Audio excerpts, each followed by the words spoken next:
ॐ भूर्भुवः स्वः तत्सवितुर्वरेण्यं भर्गो देवस्य धीमहि धियो यो नः प्रचोदयात् ॐ शान्ति शान्ति शान्तिः नमस्कार दोस्तों. I am going to give you third video on eradication of Vasanas. Bhagwan Sri Ramana Maharshi used to emphasize on the eradication of Vasanas because they are the biggest hurdles in the sadhanas for self-inquiry, self-realization and liberation. Now I start the third with the video with talk number 623. Sri Bhagavan said to another devotee that there are five states. Number one, sleep. Number two, before waking, a state free from thoughts. Number three, sense of happiness of that freedom from thoughts. Rasavada. Number three, sense of happiness of that freedom from thoughts. Rasavada. Number four, the internal moment of the vasanas. Akshaya. And fifth is complete waking with distraction. Vikshepa. The second of those should be made permanent. Talk number 625. Miss Marston, an English lady visitor. I have read Who Am I? While inquiring who the I is, I cannot hold it for any length of time. Secondly, I have no interest in the environment, but yet I have hopes that I shall find some interest in life. Mercy, if there are no interest, it is good. The interpreter points out that the questioner hopes to find some interest in life. Mercy, that means there are those vasanas. A dreamer dreams a dream. He sees the dream world with pleasures, pains, etc. But he wakes up and then loses all interest in the dream world. So it is with the waking world also. Just as the dream world being only a part of yourself and not different from you ceases to interest you, so also the present world would cease to interest you. If you awake from this waking dream, samsara, and realize that it is a part of yourself and not an objective reality, because you think that you are apart from the objects around you, you desire a thing. But if you understand that the thing was only a thought form, you would no longer desire it. All things are like bubbles on water. You are the water and the objects are the bubbles. They cannot exist apart from the water, but they are not quite the same as the water.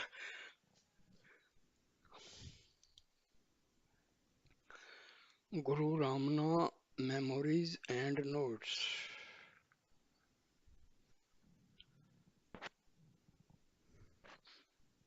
July 2, 1936. Cohen, should all vasanas, mental habits be completely overcome before self-realization takes place, or may some remain for self-realization to destroy? Bhagavan replies, Vasanas which do not obstruct self-realization remain. In Yoga Vasishtha, two classes of vasanas are distinguished, those of enjoyment and those of bondage. The former the former remain even after mukti is attained, but the latter are destroyed by it. Attachment is the cause of binding vasanas, but enjoyment without attachment does not bind and continues even in sahaja. Maharishi's Gospel. Devotee, since realization is not possible without Vasanaksaya, how am I to realize that state in which the Vasanas are effectively destroyed? Mercy, you are in that state now. Devotee, does it mean that by holding on to the self, the Vasanas should be destroyed as and when they emerge? Mercy, they will themselves be destroyed if you remain as you are.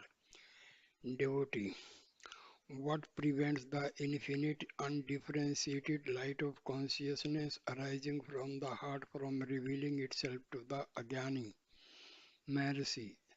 Just as water in the pot reflects the enormous sun within the narrow limits of the pot, even so the vasanas or latent tendencies of the mind of the individual acting as the reflecting medium catch the all-pervading infinite light of consciousness arising from the heart and present in the form of a aham and ahamvriti reflection. The phenomenon called the mind seeing only this reflection, the Ajnani is deluded into the belief that he is a finite being, the jiva. If the mind becomes introverted through inquiry into the source of ahamvriti, the vasanas become extinct, and in the absence of the reflecting medium, the phenomenon of reflection, namely the mind, also disappears, being absorbed into the light of the one reality, the heart. This is the sum and substance of all that an aspirant needs to know. What is imperatively required to him is an earnest and one-pointed inquiry into the source of Ahamvirti. Face to face with Sri Ramana Maharshi. 187. Padma and her husband Venkataraman, trustee of TMP Mahadevan, number 25 Trust, Chennai, are devotees of Sri Ramana. With my husband, went to see Ramana in 1947. After prostrating, we stood near him. I said, Bhagwan, I want Atam Saksatkaram, self-realization. Bhagwan looked at me and smilingly asked, Apadhya, is it so? The way Bhagwan asked me took my breath away. It was so charming. Then my husband said she wants to stay here permanently. Bhagwan did not say anything but looked at me steadily, pouring forth his grace. I used to sit in the hall spellbound for many hours, such was his power. While engaged in meditation, old memories would well up in my mind and disturb the flow of meditation. I wanted to find a way out to quench all the vasanas. One day I got an opportunity to put my problem before Bhagwan. His reply was, you be the subject instead of the object, then the vasanas would not trouble you anymore. This suggestion and his grace worked for me. Day by day with Bhagwan. 2nd January 1946 afternoon. Mr. Joshi has submitted what Bhagwan calls a question paper and Bhagwan answers the same. First, about the Gyanis doing work without the mind. You imagine one cannot do work if the mind is killed. Why do you suppose that it is the mind alone that can make one to do work? There may be other causes which can also produce activity. Look at this clock, for instance, it is working without a mind. Again, suppose we say the Jnani has a mind. His mind is very different from the ordinary man's mind. He is like the man who is hearing a story told with his mind all on the same distant object. The mind rid of vasanas, though doing work, is not doing work. On the other hand, if the mind is full of vasanas, it is doing work even if the body is not active or moving. 11th January 1946 afternoon, a young man from Colombo asked Bhagwan Ji Krishnamurti teaches the method of effortless and choiceless awareness as distinct from that of deliberate concentration. Would Sri Bhagwan be pleased to explain how best to practice meditation and what form the object of meditation should take place? Bhagwan, effortless and choiceless awareness is our real nature. If we can attain it or be in that state, it is all right. But one cannot reach it without effort. The effort of deliberate meditation, all the age-long vasanas carry the mind outward and turn it to external objects. All such thoughts have to be given up and the mind turned inward.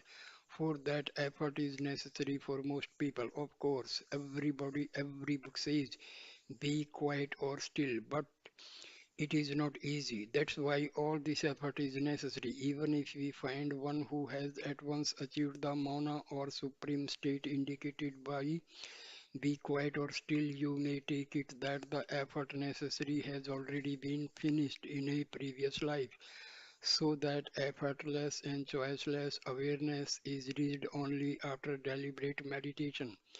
That meditation can take any form which appeals to you best. See what helps you to keep away all other thoughts and adopt that method for your meditation. In this connection, Bhagwan quoted verse 5 and 52 from Udal Poyu Vayu and 36 from Payapuli of Saint Thayumanwar. Their gist is as follows: bliss will follow if you are still. But however much you may tell your mind about this truth, the mind will not keep quiet. It is the mind that won't keep quiet. It is the mind which tells the mind, be quiet and you will attain bliss. Though all the scriptures have said it, though we hear about it every day from the great ones, and though even our Guru says it, we, ne- we never are quiet, but stray into the world of Maya and sense objects. That's why conscious, deliberate effort or meditation is required to attain that Mauna state or the state of being quiet. 29th January 1946 afternoon, the visitor said, I am Grihastha, still I want to practice brahmacharya even with my wife, but I am not able to succeed. What should I do? Bhagwan replied, that is because of age-long vasana. The sankalpas are so powerful because they have existed so long, but they will go. 12 April 1946 afternoon. Question 4. What is the best way of dealing with desires with a view to getting rid of them, satisfying them or suppressing them? Bhagwan. If a desire can be got rid of by satisfying it, there will be no harm in satisfying such a desire, but desires generally are not eradicated by satisfaction. Trying to root them out that way is like pouring spirits to quench fire. At the same time, the proper remedy is not forcible suppression, since such suppression is bound to reach sooner or later into the forceful surging up with undesirable consequences. The proper way to get rid of a desire is to find out who gets the desire, what is the source, what is its source. When this is found, the desire is rooted out and it will never again emerge or grow. Small desires, such as the desire to eat, drink, and sleep, and attend to calls of nature, though these may also be classed among desires you can safely satisfy, they will not implant vasanas in your mind, necessitating further birth. Those activities are just necessary to carry on life and are not likely to develop or leave behind vasanas or tendencies. As a general rule, therefore, there is no harm in satisfying a desire where the satisfaction will not lead to further desire by creating vasanas in the mind. 1st June 1946 afternoon. In the afternoon, Bhagwan explained in answer to Mr. H. C. Khanna of Kanpur, why should your occupation or duties in life interfere with your spiritual effort?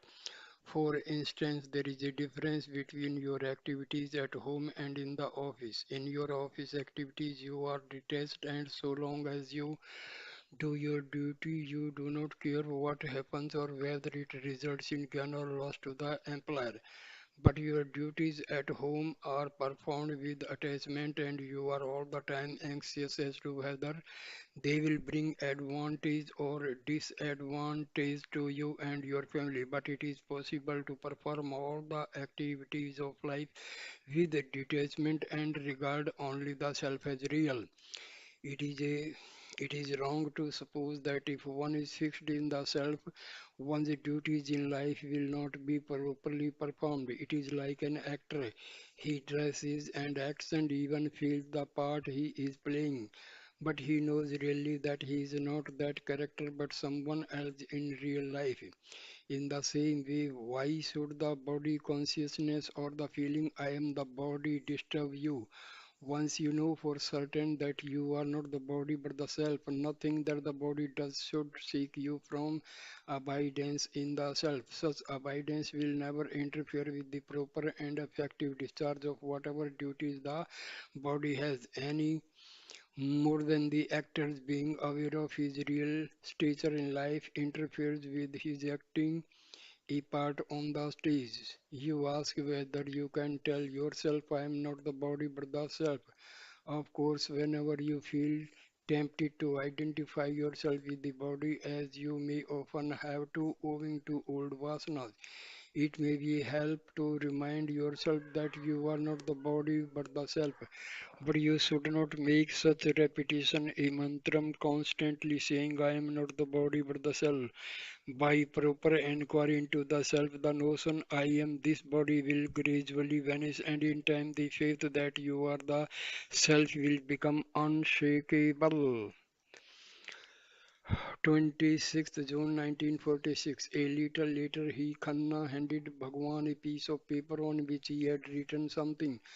After reading it, Bhagwan said, it is a complaint. He says, I have been coming to you, and this time I have remained nearly a month at your feet, and I find no improvement at all in my condition. My vasanas are as strong as ever.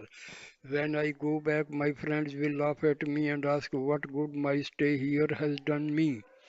Then turning to Khanna, Bhagwan said, why distress your mind by thinking that jnana has not come or that the vasanas have not disappeared? Don't give room for thoughts. In the last stanza of Sukavari by Thayun Mar, the saint says, much the same as is written on the paper, and Bhagwan made me, a Devraja Mudaliar, read the stanza and translate into English for the benefit of those who do not know Tamil. It goes, the mind mocks me, and though I tell you 10,000 times you are indifferent, so how am I to attain peace and bliss?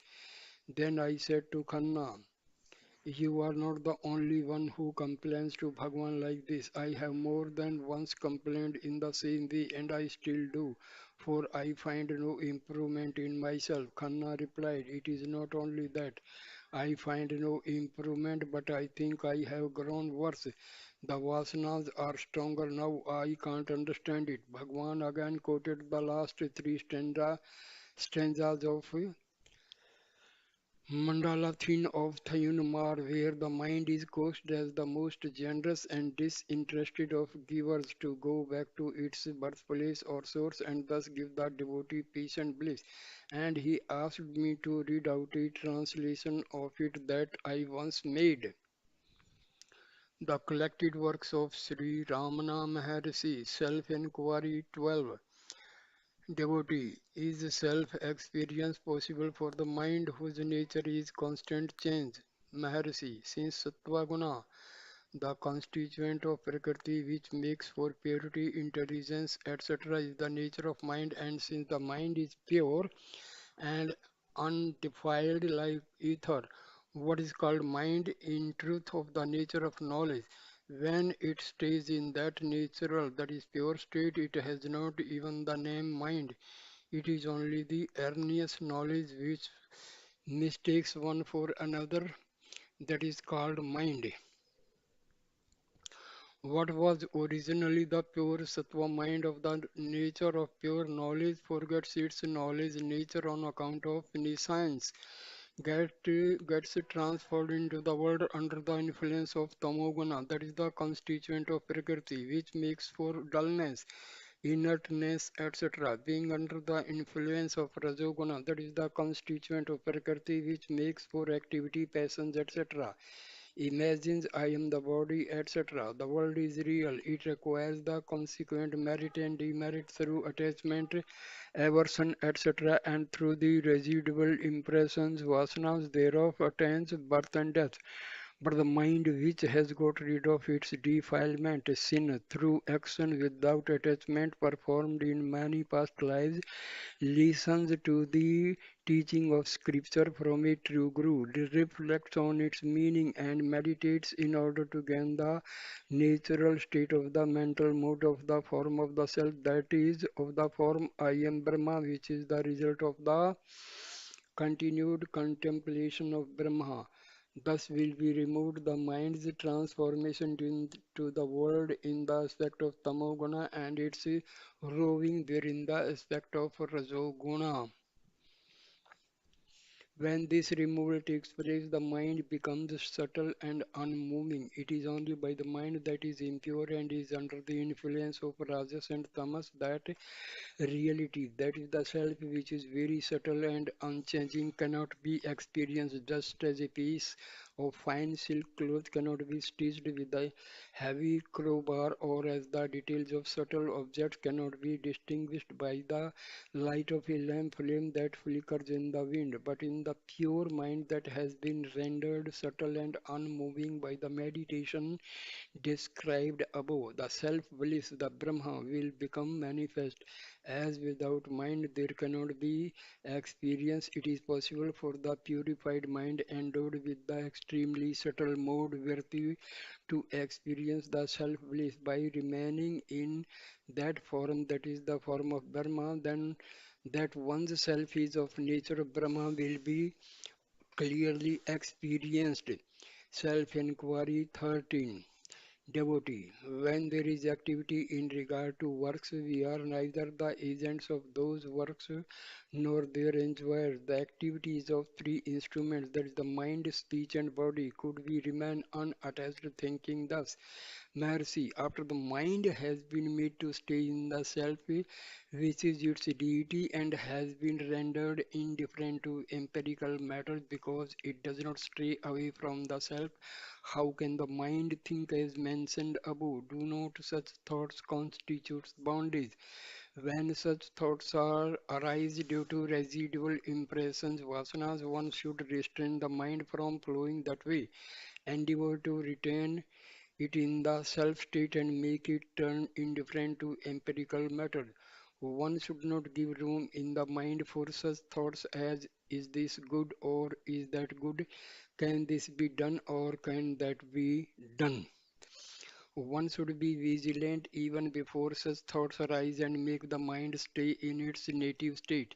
If any little room is given, such a disturbed mind will do harm to us while posing as our friend, like the foe appearing to be a friend, it will topple us down. Is it not because one forgets one's self that such thoughts arise and cause more and more evil? While it is true that to think through discrimination, I do not do anything, all actions are performed by the instruments, is a means to prevent the mind from flowing along thought vasanas, does it not follow that only if the mind flows along thought vasanas, that it must be restrained through discrimination as stated before? Can the mind that remains in the self state think as I and as I behave empirically thus and thus? In all manner of ways possible, one should endeavor gradually not to forget one's true self, that is good. If that is accomplished, all will be accomplished. The mind should not be directed to any other matter. Even though one may perform like a mad person the actions that are the result of prarabdha karma, one should retain the mind in the self state without letting the thought I do arise. Have not countless bhaktas, devotees, performed their numerous empirical functions with an attitude of indifference? Spiritual instruction 26.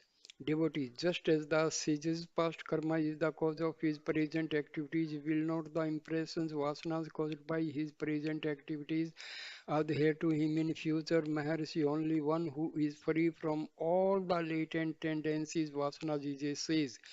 That being so, how can the tendencies of karma affect him who is entirely unattached to activity?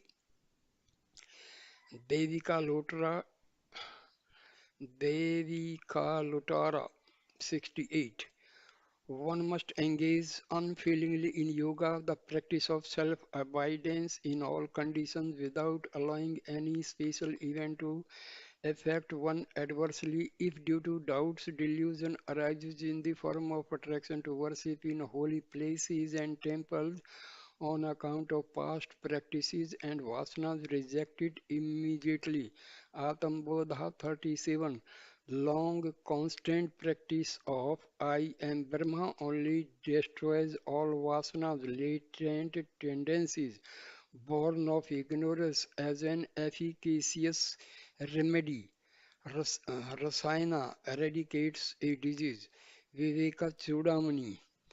Although a man knows this to be true, the feeling of I am the doer, I am the enjoyer arises strongly in him owing to the bondage, samsara, caused by the mighty, beginningless vasanas, innate tendencies which often obstruct him.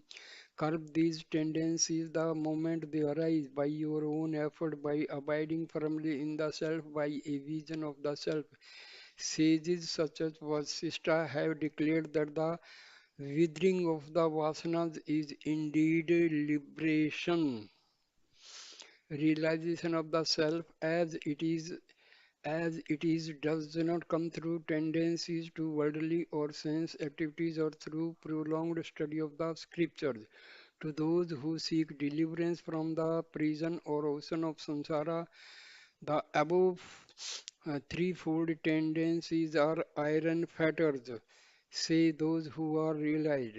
Therefore, attachment to the world, the scriptures, and the body must be given up, and it must be fully realized that the body is sustained by the force of prarabdha, past karma.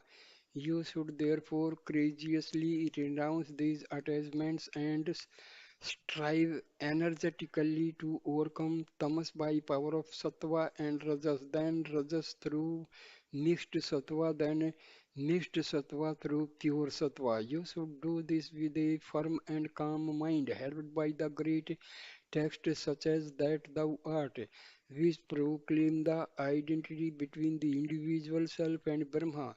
Seek by reasoning and experience to get rid of the vasana so that you may have a faith in Brahma and completely root out from the body and senses the feeling of I and mine, which constantly appears as a result of the superimposition. This is to be done by firm abidance in the one individual self in the heart and by meditating on the unceasing experience of knowledge of the unity of Brahma and self. Thus, I am not the ego.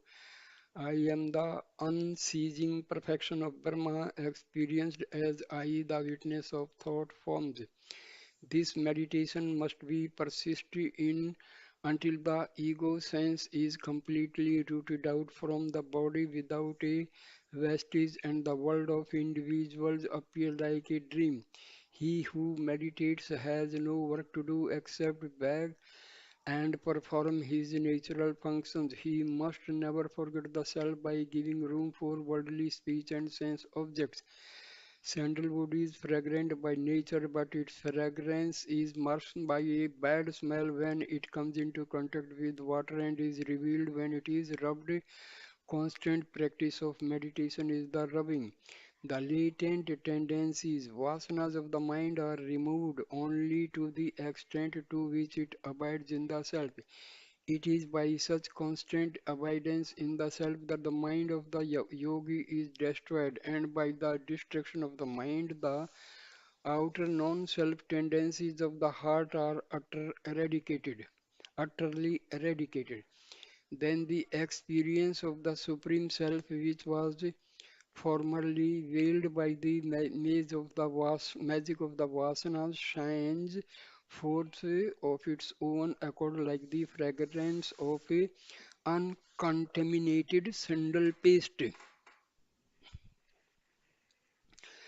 All forms of creation and imagination appearing as you, I, this, etc., are a result of the impurity of the intellect. They seem to exist in the absolute, attributeless Supreme Self, but in the state of absorption, samadhi, and experience of Brahma, they cease to exist. Also, the self seems to be divisible owing to differences in the vehicles.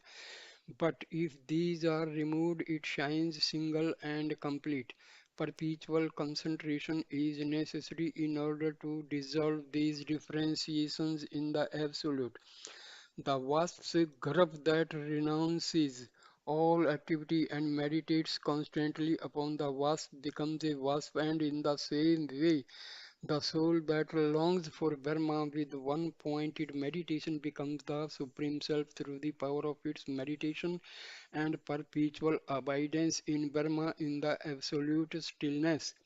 So, persevere constantly in meditation on Brahma, and as a result, the mind will be cleansed of the stain of the three gunas until it becomes perfectly pure and resumes its state when it is ripe for dissolution in Brahma, like salt in water. It is like gold being cleansed of its alloy and returning to the purity of its true state through being put but in a furnace. Only in such purity of mind can nirvikalpa samadhi be obtained, and there with the essential bliss of identity.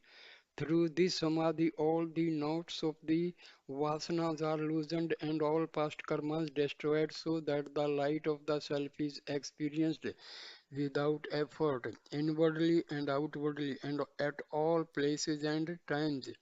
Thus, the subtle Dharma is experienced in the single and subtle mental mode of samadhi by those of subtle intellect, and in no other way, by no gross outlook, can it be experienced.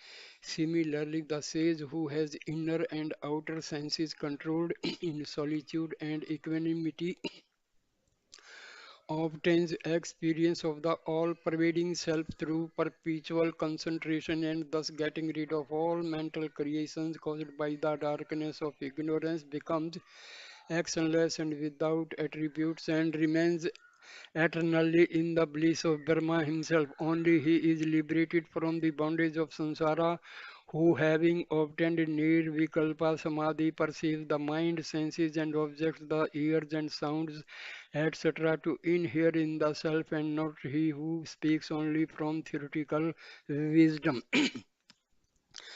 Brahma can be clearly experienced without any barrier only through nirvikalpa samadhi, for apart from that mental mode always fluctuates leading from one thought to another. Therefore control the senses and mind and abide firmly in the self. Utterly destroy the darkness of ignorance and its causes through experience of the one self, and abide ever as the self. Reflection: the truth heard is 100 times more potent than hearing it, and abiding in it 100,000 times more potent than reflection on it. What limit then can there be to potency obtained through nirvikalpa samadhi? Drigdrishya viveka.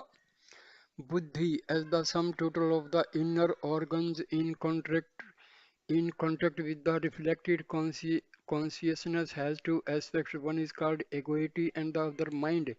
This contact of the buddhi with the reflected consciousness is like the identity of a red hot iron ball with fire. Hence, the gross body passes for a conscious entity. The contact establishing identity between the ego and the reflected consciousness is of three kinds.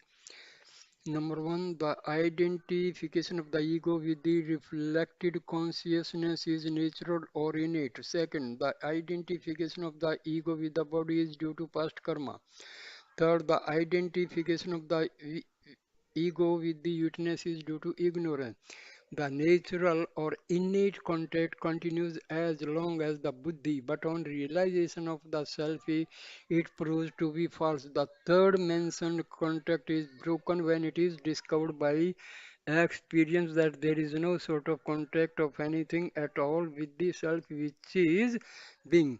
The second mentioned contact that born of past karma ceases to exist on the destruction of the innate tendencies vasana. In the deep sleep state, when the body is inert, the ego is fully merged in the causal ignorance.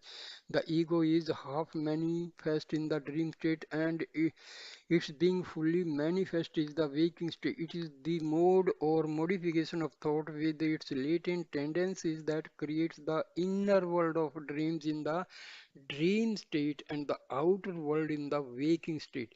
The subtle body, which is the material cause of mind and ego, experiences the three states and also birth and death, the heart and the brain. 7. So the atom-like vasanas in the heart are made gross by the lens of the brain, go out through the eyes, mouth and nose and so on, that is through the five senses, and appear in space as wonderful pictures of many kinds. So these are the vasanas which are the biggest hurdle in the sadhanas for self-realization and liberation. So, my dear friends, here ends the complete theory and all description of vasanas, how they affect, how they can be eradicated.